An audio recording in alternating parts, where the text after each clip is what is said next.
अस्सलाम वालेकुम dear students. जैसा कि आप जानते हैं कि हम चैप्टर फेडरलिज्म पढ़ रहे हैं और कल मैंने आपको पढ़ाया था in which ways does the constitution have federal features. तो वो हमने federal features of Indian constitution discuss किया है, जिसमें मैंने डिवीजन ऑफ पावर आपको पढ़ाया था। तो जिसमें हमने बहुत सारी चीज़ें पढ़ी थी, जैसे supremacy of constitution, rigid constitution, independent judiciary, written constitution. So these are the features of a federal state. तो इस तरह से हिंदुस्तान ने भी ये सारे फीचर्स अपनाए हैं। अब आज का जो टॉपिक है वो unitary features of Indian constitution. Unitary features of Indian constitution, या ऐसा भी कह सकते हैं हम कि in which ways does the constitution strengthen the centre. In which ways does the constitution strengthen the centre. बताइए किस किस तरीके से हमें लग रहा है कि सेंटर जो यहाँ पे है हिंदुस्तान में, जो सेंटर गवर्नमेंट है वो किस तरीके से स्ट्रॉन्ग है। मैंने पहले ही आपको बताया, पहले लेक्चर में ही जब हम फेडरलिज्म पढ़ रहे थे, कि India neither it is a purely federal state nor it is a purely unitary state. Actually, India is having some federal features and some unitary features. That's why we are saying that it is a quasi-federal and quasi-unitary, partly federal and partly unitary. या ऐसा भी हम कह सकते हैं कि India is by structurally it is looking like a federation, but having a unitary separate. So center is very strong. Remember this thing. अब आज का जो टॉपिक है वो है unitary features of Indian constitution. ये जो unitary features of Indian constitution है, इस तरीके से हमें लग रहा है कि हिंदुस्तान का जो कॉन्स्टिट्यूशन है, ये यहाँ पे सेंटर जो है किस तरह से स्ट्रॉन्ग है और क्या क्या फीचर्स हिंदुस्तान ने अपनाए हैं, जिससे हम कह सकते हैं कि ये एक पार्टली यूनिटरी स्टेट भी है। पहले ही और भी मैंने एक बात क्लियर की है, प्योरली फेडरल स्टेट अमेरिका है। जिस तरह से अमेरिकन कॉन्स्टिट्यूशन जो है वो रिटन है, रिजिड है, डिवीजन ऑफ पावर्स है, वो सारी फीचर्स हमने भी अपनाए हैं, तभी हम कहते हैं कि it is partly federal. But ये जो फीचर्स हम पढ़ने जा रहे हैं, यूनिटरी फीचर्स, ये फीचर्स आप ब्रिटेन में पाओगे, क्योंकि ब्रिटेन में there is purely unitary system in Britain.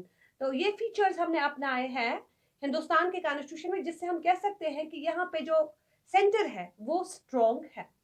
In fact article 1 of the Indian constitution, India shall B A union of states, ये बात याद रखिएगा, बार बार पूछा जाता है कि आर्टिकल 1 जब कॉन्स्टिट्यूशन का स्टार्ट होता है उसमें बयान किया गया है कि India shall be union of states, union of states, याद रखिएगा। According to K M Munshi, India is not a federation but a union. K M Munshi का आपने सुना ही होगा, उनका मानना है कि उन्होंने कहा कि प्रियम्बल जो है, preamble is the political horoscope of Indian constitution. तो क्योंकि प्रियम्बल जो है, जिसको हम दिबाचा कहते हैं, कंटेंट्स कहते हैं, वो पूरी तरह से डिटेल बता देता है कि इंडियन कॉन्स्टिट्यूशन में क्या क्या चीजें बयान की गई है, तभी जाके उसको प्रीफेस भी कहा जाता है प्रियम्बल को, और पॉलिटिकल हॉरोस्कोप भी कहा है के एम मुंशी ने। के एम मुंशी जो थे वो कॉन्स्टिट्यूएंट असेंबली के खास मेंबर थे। उनका मानना था कि हिंदुस्तान जो है, जैसे पहले ही हमने कहा कि पहले आर्टिकल में बयान किया गया है कि फेडरेशन कहीं नहीं है। इंडियन कॉन्स्टिट्यूशन में फेडरेशन वर्ड जो है वो कहीं नहीं है, बल्कि वहां बयान किया गया यूनियन ऑफ स्टेट्स। हिंदुस्तान जो है ये actually it's a group of states, लेकिन सारे के सारे एक ही झंडे के तले रह रहे हैं। तो फेडरेशन यहाँ वीक है। India is not a federation but a union, याद रखिएगा। It's not a federation like America, it is a union, it is a union. That's why the word union of states is written in article 1 of the Indian constitution. अब जो नीचे features यहाँ पे बयान किए गए हैं, इससे हम कह सकते हैं कि these are the ways through which we can say that center is very strong. The first feature is division of powers in favor of center. बच्चों याद रखिएगा, division of powers in favour of centre. जब हम पढ़ते हैं federal features of Indian constitution, उसमें लिखा गया है division of powers. In India, powers are distributed. Powers are divided into 3 lists: union list, state list and concurrent list. मैंने detail में आपको ये डिस्कस किया हुआ है। लेकिन जब हम देख रहे हैं कि डिवीजन ऑफ पावर तो है, ठीक है, मान लिया, लेकिन डिवीजन ऑफ पावर जो है, powers are not equally divided between center and states. When we have a look on union list or center list, 97 departments are under the control of center. And there is a huge difference, there is a big difference between the center and states. If we have a look on state list only 66 items, only 66 departments are under the control of states. See the big difference between center list and the union list. तो अगर बराबर बराबर powers तकसीम किए होते तब कहते थे कि प्योरली फेडरल है, because powers are equally divided. But no doubt there is division of powers, but in favor of center. In favor of center का मतलब है कि 98 सबसे पहले ज्यादा इख्तियारात सेंटर को दिए गए हैं, 98 डिपार्टमेंट्स. उसके बाद जब हम कंकरेंट लिस्ट की बात करते हैं, उसमें जो 47 आइटम्स दिए गए हैं उसमें दोनों को, स्टेट्स को भी और सेंटर को भी मिलकर लॉ बनाने हैं. और दूसरी इंपॉर्टेंट बात, if A conflict will arise between centre and states, बात याद रखिएगा, डिवीजन ऑफ पावर्स में जो कंकरेंट लिस्ट है, कुछ ऐसे डिपार्टमेंट्स है, कुछ ऐसे आइटम्स है जिसमें सेंटर और स्टेट को मिलकर लॉ बनाने हैं. लेकिन अब अगर कहीं कॉन्फ्लिक्ट हुआ सेंटर और स्टेट के बीच में लॉ बनाने के वक्त, उस वक्त सेंटर को पूरी इजाजत है कि वो अपनी मर्जी से लॉ बनाए. So what is this? This is the dictatorship of center. So powers are divided, but in favor of center. So that is why we are saying that it is unitary and separate. It's only looking, superficially it's looking that it is a federation, but in separate it is unitary. In character it is unitary. So division of power in favor of center. सबसे पहले ये unitary feature है, powers तो divide किए गए हैं, लेकिन ज्यादातर किसको दिए गए हैं? सेंटर को दिए गए हैं. Then after second, feature of unitary system is influence of union executive over the state executive. ये बात याद रखिएगा, influence of union executive over the state executive. आप देखते हैं यूनियन एग्जीक्यूटिव कौन है? President of India, prime minister of India. तो जब हम स्टेट एग्जीक्यूटिव की बात करेंगे, state executive governor, and state executive is appointed by union executive. Our governor is appointed by president of India. और यहाँ पे देखिए, जिसको इन्होंने अपॉइंट किया वो गवर्नर जो है वो पूरी स्टेट को तो चलाता है, पूरी एडमिनिस्ट्रेशन जो है that is run in the name of governor. लेकिन वो वैसा ही करेगा जैसा प्रेसिडेंट ऑफ इंडिया चाहेगा, क्योंकि उसको अपॉइंट करना, उसको डिसमिस करना, उसको रिमूव करना, it's up to union executive. तो इस तरह से वो जैसे चाहेगा उसको वैसे ही करना है. तो यहाँ फिर से हम देख रहे हैं कि यानी यूनियन एग्जीक्यूटिव जो है, प्रेसिडेंट ऑफ इंडिया जो है, वो जैसा चाहेगा वैसे गवर्नर्स को करना ही करना है. फिर से सेंटर स्ट्रॉन्ग दिखाई दे रहा है, क्योंकि हमारे जो एग्जीक्यूटिव्स है स्टेट्स के, they are under the influence, under the control of union executives. Then after there is another feature, single constitution. पूरे हिंदुस्तान की जब हम बात करेंगे, देयर इज सिंगल कॉन्स्टिट्यूशन.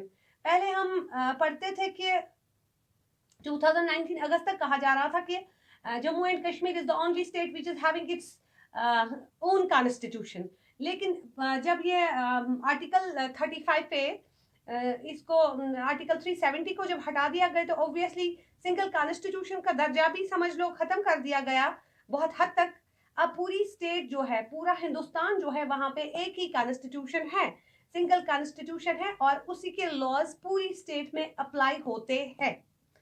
तो इस तरह से भी लग रहा है कि जैसे वो लॉज बनाएंगे, जैसे पार्लियामेंट लॉ बनाएगी, वैसे स्टेट्स को एक्सेप्ट करना और मानना है. Then there is single citizenship.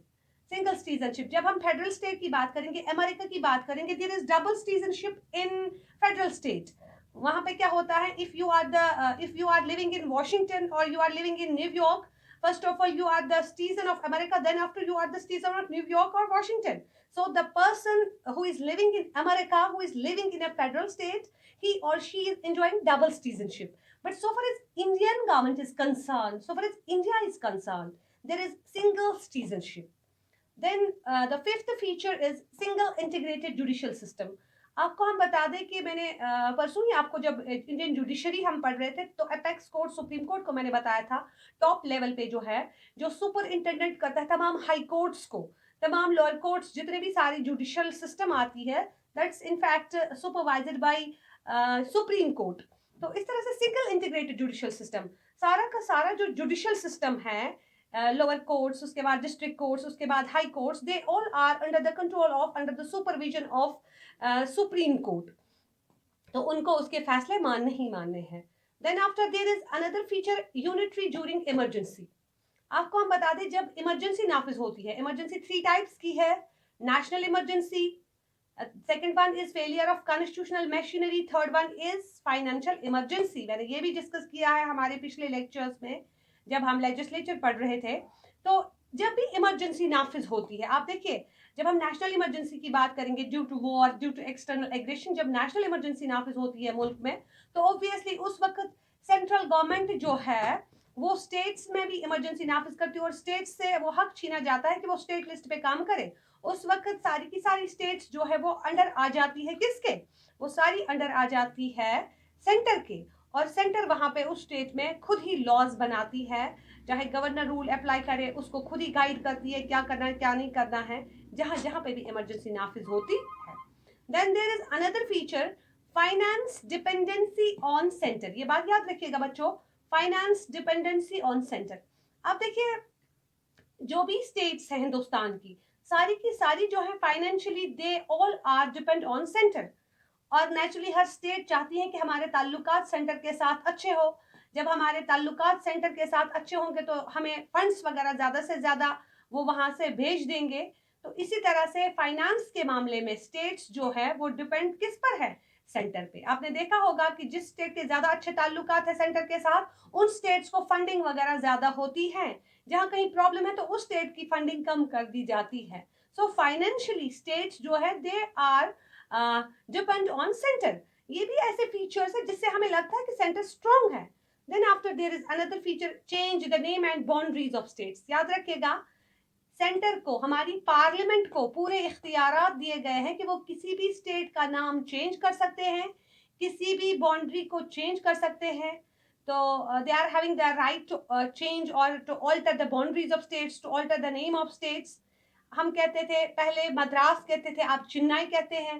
पहले कलकत्ता हुआ करता था, अब कोलकाता है। तो बहुत सारी स्टेट्स के नाम भी चेंज कर दिए गए हैं और बाउंड्रीज वगैरह जो हैं वो भी ये चेंज कर सकते हैं, और बाय सिंपल मेजॉरिटी। उसके लिए पार्लियामेंट में उनको स्पेशल मेजॉरिटी की जरूरत नहीं है। तो यहाँ देखिए यहाँ लगता है कि स्टेट्स जो है उनको तो इतना भी इख्तियार नहीं है कि वो अपना नाम कम से कम कहे कि भाई ये कंटिन्यू कर लीजिए, और they have no right in fact to say anything. तो ये this is all about the unitary character of Indian, constitution. All these things shows that how much center is strong. Then another thing is common IS, all India services जो है वो भी क्या है यहाँ पे, that is also common. In fact, the Constitution of India provides for a common all India services under Article 315 to 323, ensuring the uniformity of the administrative system. वो guarantee देते हैं कि पूरे हिंदुस्तान में जो ये एडमिनिस्ट्रेटिव सिस्टम जो है इसमें यूनिफॉर्मिटी रहेगी। तो इस तरह से पूरा जो ये यूपीएससी है, यूनियन पब्लिक सर्विस कमीशन, जो टॉप लेवल ऑफिशियल्स है, they all are appointed by union public service commission, and Union Public Service Commission is part of central government. Then another thing is amendment in the Constitution. देखिए हमारे constitution में process है, article 368 के तहत हम constitution को change कर सकते हैं। हमारा जो कॉन्स्टिट्यूशन है इट इज नॉट स्टैटिक, ये कोई स्टैटिक कॉन्स्टिट्यूशन नहीं है, it is dynamic in nature, क्योंकि ड्यू टू अमेंडमेंट्स हमारे यहाँ चेंज होती है, क्योंकि वक्त के साथ साथ कुछ आर्टिकल्स जो है वो फरसूदा हुए होते हैं, उनमें हम चेंज लाते हैं, नए आर्टिकल्स को ऐड करते हैं। तो यहाँ अमेंडमेंट प्रोसेस है, but who is having the right to change the constitution? It is again parliament. States जो है they hardly play any role to change the constitution, to amend the constitution, again shows the supremacy of centre. Then another thing is unequal representation of the states in Rajya Sabha. जब हम बात करेंगे हमारे यहाँ राज्यसभा की जो परमानेंट हाउस है Indian parliament का, आपको मैंने पहले भी बताया है कि वहां पे जो स्टेट्स को रिप्रेजेंटेशन मिलती है, states are getting representation on the basis of population. जिस स्टेट की पॉपुलेशन जितनी ज्यादा है उसकी रिप्रेजेंटेशन उतनी ही ज्यादा राज्यसभा में होगी। Let me give you the example of Uttar Pradesh. Population wise that is the largest state in India, और वहां के सबसे ज्यादा मेंबर्स चुने जाते हैं राज्यसभा के लिए। तो यहाँ पे दिस इज अनइक्वल रिप्रेजेंटेशन। जब हम फेडरेशन की बात करेंगे वहां पे सेनेट में, जो कि वहां का अपर हाउस है अमेरिका में, वहां हर स्टेट को 50 यूनिट्स जो है उनको they are having equal representation, they are getting equal representation. But in India the representation is unequal in Rajya Sabha. ये सारी चीजें देखते हुए हम कह सकते हैं कि हिंदुस्तान का आईन जो है, यहाँ पे ये सारी चीजें मद्देनजर रखते हुए हम क्लियरली कह सकते हैं कि these are the ways through which the center is strong. यानी ये जो features दिए गए हैं, these are the features through which we can say that the Indian Constitution is having some strong unitary features. That's why it is quasi-federal and quasi-unitary. In fact, मैं तो ये कहूँगी कि unitary कुछ ज़्यादा ही है. So जब भी आपको एग्जाम में पूछा जाएगा unitary features of Indian Constitution, आप कह सकते हैं कि division of powers in favor of state center, influence of union executive over the state executive, single constitution, single citizenship, single integrated judicial system, unitary during emergencies, finance dependency on center, change the name and boundaries of states, common all India services, amendment in the constitution, unequal representation of the states in Rajya Sabha. ये सारे के सारे जो है ये unitary features of Indian Constitution है. Federal इससे पहले हमने पढ़ा है. मेरे ख्याल में आज के लिए इतना ही. अल्लाह हाफिज.